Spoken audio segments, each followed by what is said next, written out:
Excuse me! There's a dog in Mega Man Battle Network who goes, GoW WOW, and that better be your reaction to another God of War video. God of War was a juggernaut, still is today, but the original Greek saga was so successful it necessitated prequels and side games. What you gonna do as a video game publisher, huh? Cut off that drachma flow? Nah, we're making more God of War! But what do we make them about?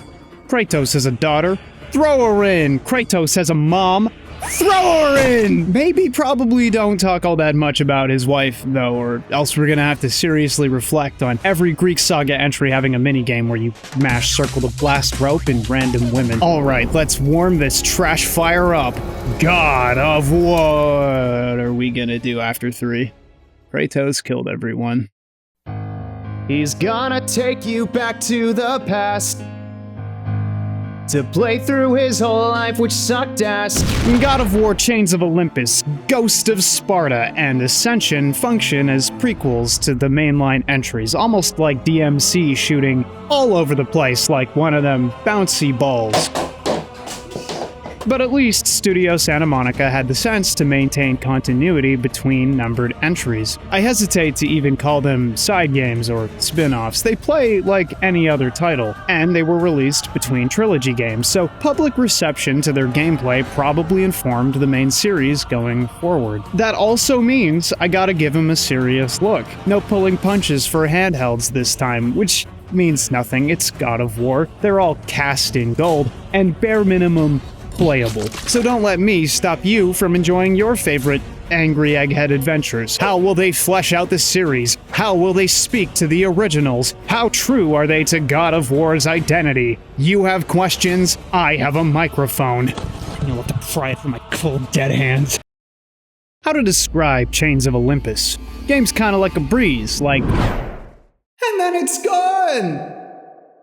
God of War Chains of Olympus released in 2008 for the PSP after the release of God of War 2, and is set chronologically before God of War 1. It's a prequel title that benefits from the design of its predecessors, but also happens to be the first handheld God of War game, meaning it was well informed by previous entries, but the vision probably had a hard time fully crystallizing. It's a whole other bit-crushed system. Chain's best characteristic is probably the comedy.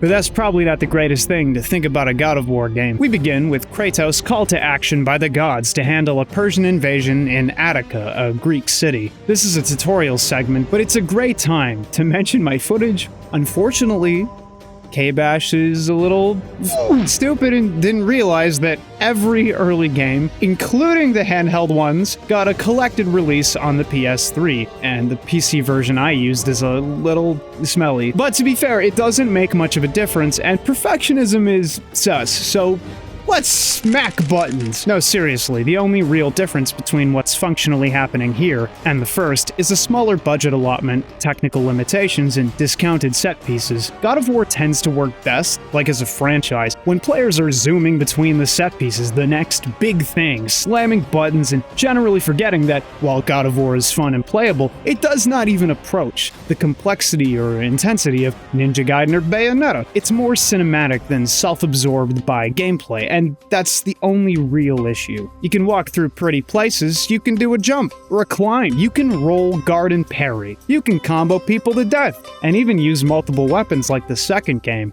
You can power up temporarily and use magical abilities. But about 3 inputs into the hooker minigame, you're thinking, you know, not as good. Knew I should have brought the nipple clamps. It'd be nice if the studio brought nipple clamps. All I'm saying. Anyhow, Kratos, noted IRS spook, dismantles the Persian army by himself. Yo, check this plunder! I don't recall seeing that gold cited in your tax documents. Unreported income is subject to a fine equal to 5% of the sum compounded daily! And as a YouTuber, that scene really spoke to me. It's hard to talk about the world God of War takes place in. You're always passing through whole regions like a ghost, and as long as the differing zones progress kind of logically, it's usually enough to keep the illusion of crop design active, though players don't often form any kind of relationship with these spaces the way one might in a Souls game. You're not really glued to the world or even stuck in it. You'll be out in the time it takes to pound one out. Yeah, okay. It's a task completion loop with combat sprinkled between. If anything, Chains isn't nearly ambitious enough with this stuff. I think you only walk through 4 major regions and they don't do much to stand out. No overly frustrating spiked cylinder climbs. No conveyor belt bashing battles. It's smooth minus a few puzzles. And even combat isn't generally recontextualized like the big name games. You just perform. I guess that's the line classic God of War toes in every game. It's marketed to an enormous audience. It has to assume you're anywhere from a total non-gamer to hardcore. Hey you're a doofus. Climb some walls. Mash some buttons. But on the real, there's some difficulty choices available. Please don't go online and call our game for babies. Please do not do that. It's trying to provide a cropped cinematic experience with enough variance and a short enough runtime that it'll feel filling and impactful, a good memory. But sanding the edges can turn the thing soft, even grind it to dust on the wind, man. I struggle to remember anything about the levels. Apparently, this was a level I played. Huh. I had no idea. I think I was on my phone after the game. The combat, ooh, the combat, ooh. One thing about God of War combat that pisses fans off is whenever someone calls it casual or mashy. But I mean, functionally. Now, you never have to optimize your combos unless you're going for higher difficulties. You don't often have to achieve any kind of mastery, but you could. You could play around with the weird juggling tech and rack up insane juggle damage. Unfortunately, many enemy types exist across every God of War game who reduce the gameplay down to / roll. And so, this kind of enemy design is either teaching you with its hardest challenges to get conservative with attacks, or encouraging you to not be particularly creative, even passive. Maybe if Kratos received higher damage for consecutive unbroken blows on dudes. Maybe if Kratos could enter a rage mode for taking and dealing enough damage, kind of like a flow state represented by a bar, and it'd let him armor through attacks and even schwack big dudes around, and it'd burn out after a short time. I don't know, the combat needs something to give it a tiny kick. Unfortunately, I'm writing irresponsible design fanfiction, so for now the combat's serviceable. Slash or punch with the one other weapon in the game, guard roll jump to avoid damage, and sometimes use magic. Man, reducing all this cinematic violence to little option cards is depressing. Even critiquing combat feels kind of like wasted effort because the devs weren't going for super complex. They went for playable and varied enemies to necessitate throws, magic, parries, made everything a little test, and that's probably where the joy comes from. Doing relatively little, but having your confidence boosted with each right call, like Resi 4. The same way ripping out a Cyclops eyeball with 4 consecutive button presses feels dramatic, even if it's basically nothing. Everything about regular combat applies to the bosses, except you have to roll even more. Okay, would you like to explain that? Oh. I was supposed to die there so they could put Kratos in bondage. Chains of Olympus, chains of the underworld, what's next? The chains of contractual marriage? Oh, Kratos killed his family. Oh, that's bad. Now, Chain's story commits firmly to a mythological framework. Kratos saves Attica, slays a beast, sun falls out of the sky, plunging the world into eternal darkness, damning mankind. Sweet. So primordial deity Morpheus makes both gods and mortals sleepy while Kratos gets to work restoring the sun. And Morpheus never appears on screen So, to be fair to the plot, in between the sun going down and coming up again, Kratos has to talk to a lady breasting boobily and Atlas, each somehow jittering, fluttering with the angry weightlessness of Red Dead Redemption's excruciating carrot-on-a-stick progression. Kratos isn't developing. He's just getting jerked around. But who needs development? Kratos want kill. No, I gotta be straight with you. The ending segment comprises more than half the story entry on the God of War wiki. So this is the actual story here. After wrecking some minor deities with the power of incredible violence, Kratos has the opportunity to be reunited with his daughter at the cost of his power. Persephone here frames it such that Kratos' choice to be with his daughter will harm the world. Makes the sacrifice noble, you know? And he goes through with it, only for Persephone to whip around and call him a dumbass. While Kratos was busy trying to be a family guy, Persephone's collaborator Atlas was attempting to destroy the pillar holding up the world and Olympus. After being betrayed and abandoned by the gods, Persephone wants to kill the world, more or less, along with herself. and Kratos has to choose to push his daughter away by mashing through a QuickTime event. Oh, here it is. Game of Fire Abandonment! Regain his strength and act to save the world. And I mean, that's insane to me. I learn more about Kratos every time I play a God of War game. Sure, he's a horrible actual villain in the later games, but here he's doing the altruistic thing. Presumably, this is before Kratos develops his malignant misanthropy and interest in high places. But for as limp as the rest of the story is, the ending is pretty compelling. Fuck. What do you even mean? No, absolutely. Okay. For a game of such low scope, Kratos rejecting nihilistic apathy for action feels meaningful. Chains isn't much. It's one of the weakest plays in the series and barely competes with the main games, but it crops its content, presses on, and reaches a surprising payoff for a small package. It's hard to complain about, but when you're standing in the shadow of titans, it's easy to look small. In fact, my bloodline goes back to the great Grecian warrior Testicles. Don't laugh! It isn't funny! Ghost of Sparta. I don't have a joke. This one ain't a joke. Sometimes you get blindsided. There's no reason for some PSP game to be this good. I think it's up there with the very best in the series, maybe even eclipsing 1 or 2. And that's the last thing you expect from the handheld title, like what? MGS Peace Walker better than MGS 3. No one said that! It never happened! What's going on here? The game was released in 2010, the same year as God of War 3, but half a year later, and it shows. It benefits massively from every lesson the franchise taught the team. It's the condensed formula. It might as well be God of War 3, no nonsense, familiar winning play, interesting story beats, actually interesting weapons, huge recommend. Let's tear out its ribcage.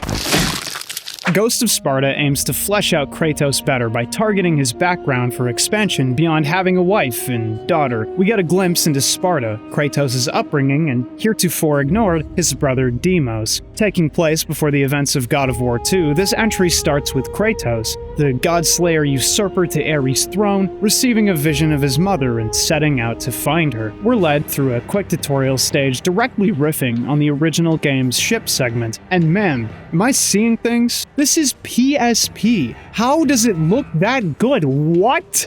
I have a huge appreciation for the early God of War aesthetic. Before graphical advancements and AAA pedigree drew it to hyper-realism, the smooth, almost painted aesthetic stands out, a pseudo-realism akin to comic books without the jagged edges. It looks soft and austere at the same time. It's really beautiful. Shame about all that gritty stuff. Ghost of Sparta does basically everything right. It's hard to know where to start. The environments are choice, harnessing a deeper level of shadow than some of the other games, but without absolutely drowning the world in it like with 3. I love the way God of War masks environmental transitions, moving from seaside to horrific underworld to city to mountain. These things are surprisingly varied for how muted the palettes are. It helps, but he sticks out too, like a fat boil. But the play within is key to the experience. It's the interactive medium. And big surprise, Ghost of Sparta opts for a level of swiftly moving activity variance I'm not sure how to compartmentalize. It's really smart. The older games, all of them suffer from overlong, obnoxious segments. Every game has something stupid. I can think of exactly one speed bump in this title, and frankly, it shouldn't have been a speed bump. I'm just stupid. Most of the levels are designed to be zoomed through. River rapid ran, you feel, but always interesting. Climb for a little, swing here to there, fight a few goons, push a statue, look out for arrows! Now we're on the ceiling. I think there's something to be said about sanding your edges where it counts. If the gameplay is too smooth, it might be forgettable, but there's ways to buffer against that, like striking set pieces, memorable boss battles, dramatic cutscenes. Kratos! He has mental illness. Kratos! Oh my god, man. Jesus! What? God of War, what the hell? We gotta talk about Sparta. Most of the franchise refuses to take meaningful breaks. Sometimes the flow staunches itself on a cutscene or puzzle or slower segment, but it's exceedingly rare for God of War, like as a series, to ask players to stop and gaze at the world. Usually we do it passively, The world is beautiful for a pretty grim experience, but it's still generally relegated to backdrop status, maybe groaning under the weight of technical limitations, purely illusory thanks to design trickery, and, more expectedly, for the purposes of prioritizing the immediacy of the action. Ghost of Sparta drops the players in front of Kratos' home. Sparta makes the player run up through its perimeter as the camera reels cinematically, and we're allowed, not made to, allowed to walk through the streets.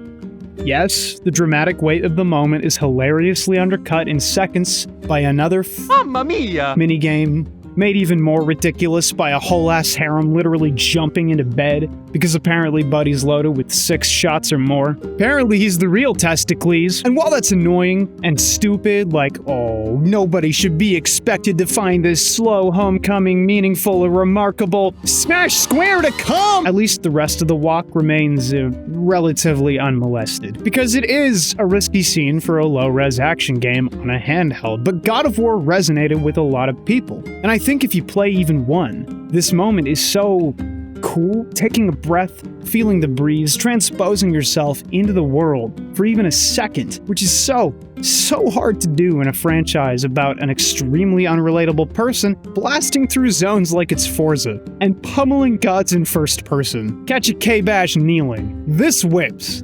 This whips. There's something really viscerally funny about Kratos picking up his ghost child self and hucking him into a wall like...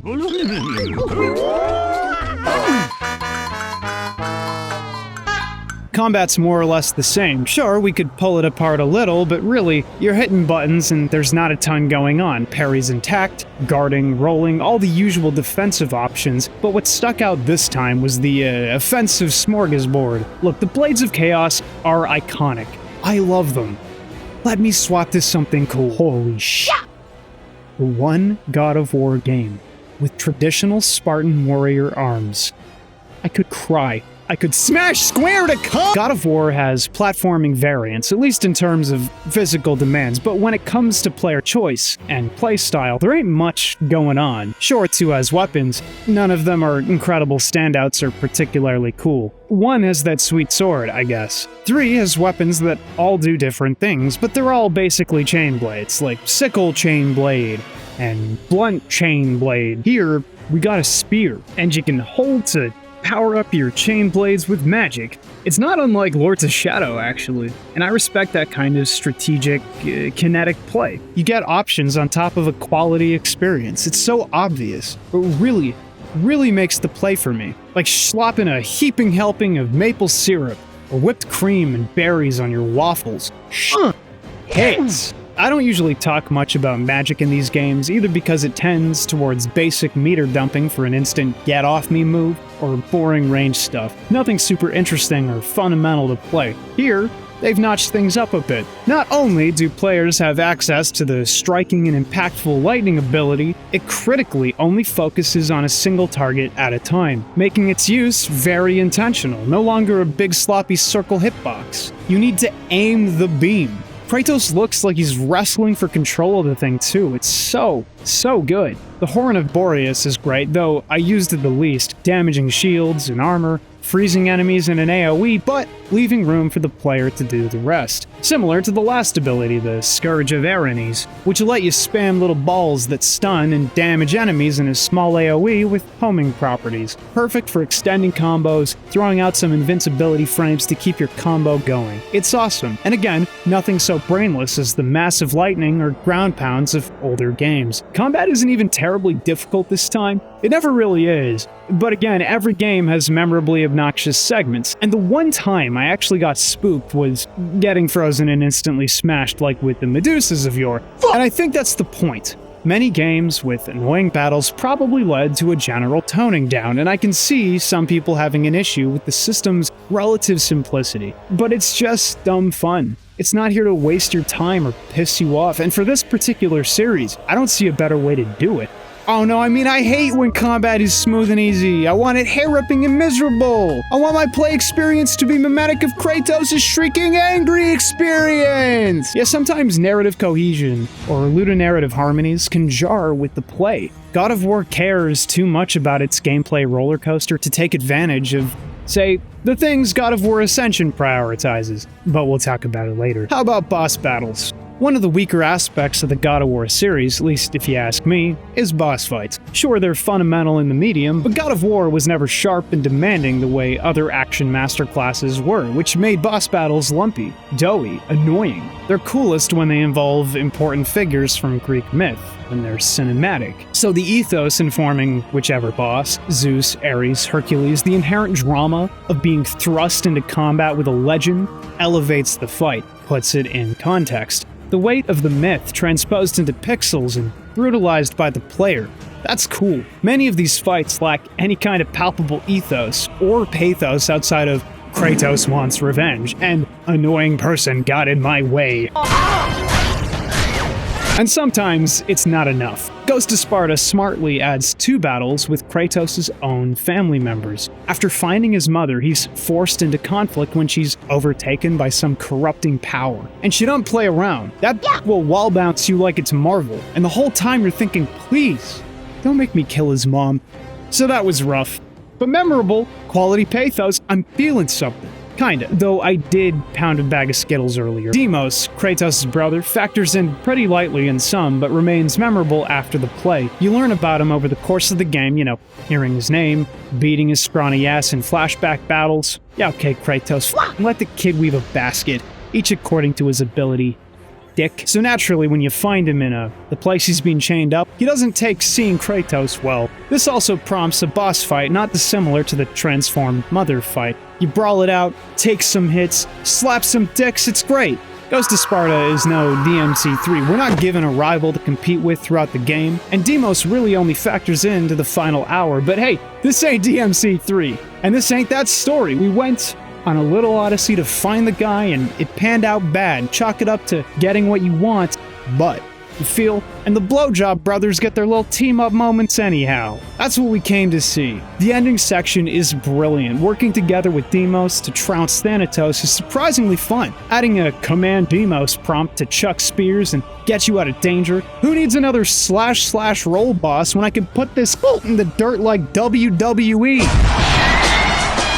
Like I said, God of War does better with narrative, story-focused boss battles over raw mechanics bosses, and does well with cinematic fights too, so leaving this entire segment for the end is just the fattest cherry on the cake.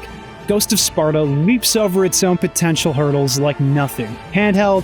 No problem. 0 highly recognizable deities to kill?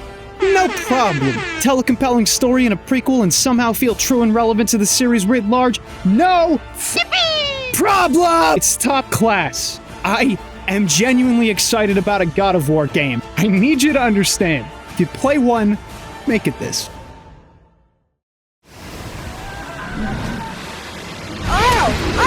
God of War Ascension is a game where one of the bosses vanished in the middle of the battle with no indication as to what happened, and no way to advance, thus forcing a restart. God of War Ascension is a game where sometimes your execution animation will glitch, failing to kill the targeted enemy despite completing the minigame. God of War Ascension is a game in which a major event flag failed to trigger after this one battle, leaving me stuck in a room with nowhere to go until I restarted twice. God of War Ascension is a game I played on original hardware, and yet the experience still sucked for over half the run, suffering from glitches, horrible frame drops, chunky, boring combat, and frankly, some of that annoyance is mild. Glitches, incredible footage fodder. I clap every time. Boring, overly strict combat? I've played a couple unaccommodating games in my time, sure whatever.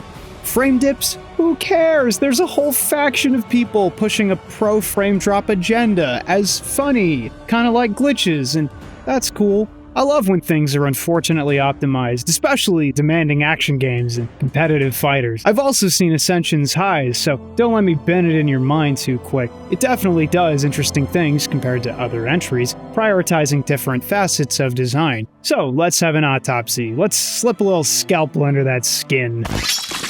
Ascension is a 2013 prequel title for the PS3, the only God of War 4 before the series went Norse. The events within predate every other God of War game, and I think design decisions resulting from that context are why I had trouble getting into the play. The other mainline games have long since been remastered or made available at buttery frame rates, casting clean HD graphics. Ascension is lodged in the 7th gen swamp like a dying horse. While it may look visually stunning to some players, I think it's about the grimiest God of War game ever made. Even 3, with its oppressive shadows, managed to hide the grit in shadow, and here it's lacing each frame. Oh, and the gore's still around. I'm gonna explain what just happened. Kratos slit an elephant man's skull open, revealing brain. Hey dude, wanna hit up bestgore.com? We begin with Kratos in chains, something he is always getting up to. Bit sus. And have to beat back a creature. Every single person, man, I swear. Kratos is just a guy. Let's fuck with him for fun. Then he's breaking out of whatever prison to kill you. Without fail. Learn. One time! Anyhow, the entire tutorial segment's trying to kill you, including the stage itself, and they pull out every major set-piece trick in the book to make it unforgettable. Intro slapsies with a woman, the ground itself collapsing and the battlefield imperiled by a gigantic beast, multi-layered slapsies with a tentacle critter. It's a lot of moving parts. Jangling them keys. Jangle them keys! I clap when the key jangles! Why? So anyway, at some point you have to play the game. Ascension is well liked by some for decent reasons, but for people coming off other God of War titles, especially in short succession, it's pretty annoying. You lose the efficient, borderline broken parry of older games, a button you could simply tap to gain frame advantage and free hits, so now defensive maneuvers boil down, largely, to rolling and blocking, neither of which keep adrenaline flowing or blood pumping. Okay, now we're playing Fable, and as a fighting game person, part of why parry existed historically was providing frame advantage for the player when swarms of enemies were on screen. That's also why magic was historically AoE. People need a get off me button. And well, Ascension didn't bother. It's almost never your turn, so to speak, after blocking, because 5 dudes are all queuing attacks into you just slightly staggered enough to force passivity.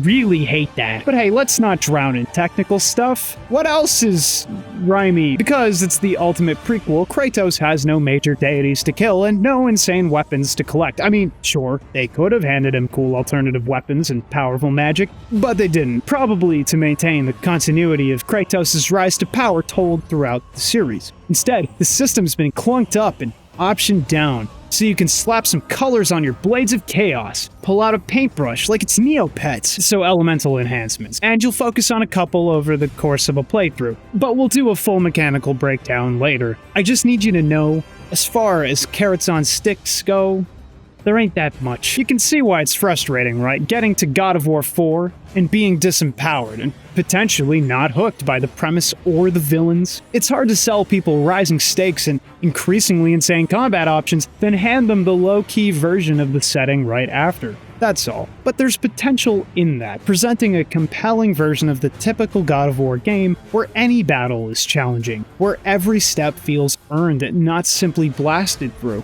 It's an interesting direction for the series, conceptually. We can applaud experimentation in a fairly mechanically stagnant series. I'm also just pointing out that this is a flagship AAA title, and wow, that takes balls. So let's look at the package.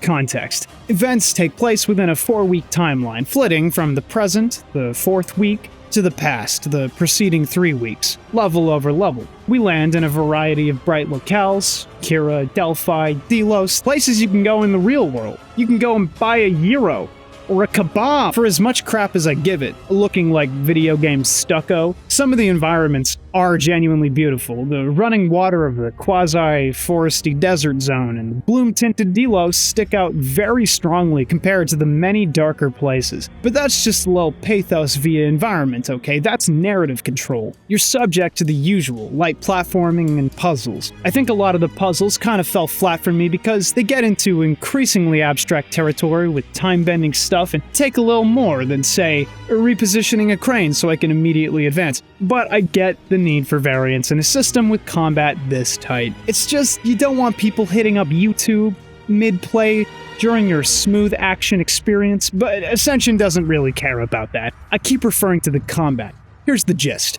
It ain't fun. It's significantly more demanding than other titles, specifically because parry and biggest stickus mode are gone. Now you have no means to punch through enemy attacks with a tap or turn off hit stun. Enemy swings really matter, and often knock down, and can't easily be circumvented. It's genuinely easier to die in Ascension than any other preceding game because the devs cut you minimal slack with iframe abuse and AoE options. You have to play fair. The amount of time you spent knocked down just might have handed you a Shoryuken. Now, it's admirable for a series that's constantly failed to make me care about its mechanics. I think DMC, Devil May Cry, and Metal Gear Rising, before even approaching Bayo Ninja Gaiden, etc., are all much more compelling action games than God of War writ large. So the intention behind changing how God of War is played is neat. Functionally, it makes me want to kill a man. Before I get griping, the fundamental change is this meter and how the Blades of Chaos interact with it. Unlike previous games, you build meter up by dealing damage without getting hit. Something like a style meter, and when it's filled enough, you can instantly drain the meter to do a special magic attack corresponding to the element on your blades, or try and keep it filled as long as possible to reap the benefits of having revved up magic on your weapons. This impacts different weapons differently, and I stuck with Darkness for most of the game, which summons little floating hitboxes to slap enemies. It's okay for crowd control, which is a major problem, but only if you can keep it floating. Oh, and one minor thing. Your moveset is gated not by upgrading, but by a threshold on the meter. You lose it in a swing. That means you're stuck with your basic, limited move list unless you're doing very well and playing very safely. Yeah, no, it's awesome doing ludonarrative harmonies, bro. For real, Kratos hasn't mastered his rage or his power, so let's demonstrate it mechanically. But that line of thinking precludes inquiring whether it's enjoyable or not to play. Let me make a shit list real quick. So, rapid fire style. Loosing hordes of dudes on Kratos with no adequate means to stave them off except guarding and dodging and occasionally earning magic through consistent, vigilant offense demands conservative, boring play. Protecting a steadily rising meter can be a compelling minigame and narratively true to a recently empowered Kratos, but if you're a parry schmaster, it'll leave you saying, where the f*** is my parry, dude? Oh shit, they gave us a little run into throw move from one of the other games. That'll make up for it. The worst enemies in God of War force the player to tap twice and roll. Too many of them do this, possibly because the combat isn't complex enough to expect more interesting behaviors from players. And that entire type of miserable play is the whole of Ascension. Like, sure, get a rush from it if you like scraping and crawling. I feel you, but we can do better in action games. Enemies dogpile you and hit hard. It's significantly easier to die with diminished options. But when was God of War really about the combat? Oh yeah, it's in the title. Kratos is a violent person, and it's a pillar of gameplay, but this is a series where weapon swapping requires a little animation, flying in the face of titles like Devil May Cry. This is a series where you have to do a little puzzle to advance to the next area. This has never been a severely punishing hardcore action game with complicated inputs. It's about as mass market as action games get. We are not here to have a severely mechanical time with God of War. So suddenly transposing the play from low-key to demanding, and not even in a fun way, Ninja Gaiden for the 30th time, is gonna jar some folks. Even this game, for all its idiosyncrasies and rough edges, isn't terribly challenging overall, but it strains the flow of the God of War formula to the breaking point with its abstract puzzles and brutal encounters. I bet more people went online to get through than any other God of War game pre-Ragnarok. And what's the joy exactly? If you can put yourself in the Protect's shoes somehow and get angry, swept up in the punishing blows of Goatman and other mythological beings, yeah, I think it sells the fantasy of God of War, this endless road of cruel challenges set before a single man, excessively well. Better than most, but it's definitely not where I found my fun in God of War prior, and now I'm left scratching my head. Why do this? The game's obviously a triumph for narrative cohesion, but my man is anywhere between demigod and full god status at any point in the series. Let him break a few laws of nature. Let me get video gamey, you know? Flash weapons in and out like they're lightning in your hand. Let me style swap, bro. Who cares about competitive integrity at the Olympic Games? Let's get everyone juiced like... God of War is so concerned with appearing like a facsimile of reality, and in this title specifically, despite the inclusion of a double jump. And video games don't even have to be fun to be good. I'm just looking at all these fights like, damn, I wish I could have done anything more flashy, more fun than slash slash roll, slash slash roll, slash slash roll. I hate to say it, but every time I was having fun in Ascension, like usual, it was directly correlated to the opulence of the set pieces and bosses, usually a combination of the two. After scowling through most of the game like a miserable frog, I hit the final boss and had fun. That's what roped me in, this fantastical clash between Kratos and a sea beast, which admittedly shouldn't be that great on paper. Usually these types of dudes get tentacle slap fights on the deck of some sinking ship, but here, I mean, this is crazy. Don't think I would have hit the payoff if I weren't getting paid to play, though. So Ascension's greatest peaks are a direct result of the incredible budget and developer wizardry somewhat expected from a AAA studio. Some of these sights and scenes are mind-blowing. Truly monolithic accomplishments, and they pass so quickly. God of War is a fast franchise, the kind of thing that passes through you like a KBBQ dinner, with only the sensations going in and coming out to stick in your mind, if they were particularly memorable. Even when it dips, the game finds room to surpass expectations in every zone, even if those very expectations sag with each new level. When I walked into God of War's original trilogy, I expected a classic, but I also expected a miserable, myopic, cruel series, and while that's sometimes the case, the prequels have me turned around on things. Buddy was established as a tortured brute in the original, who may have redeemed himself by the end, but in ways that seemed insane at the time. I think the prequels do an incredible job at maybe not quite rehabilitating the character, but making him someone you want to cheer for.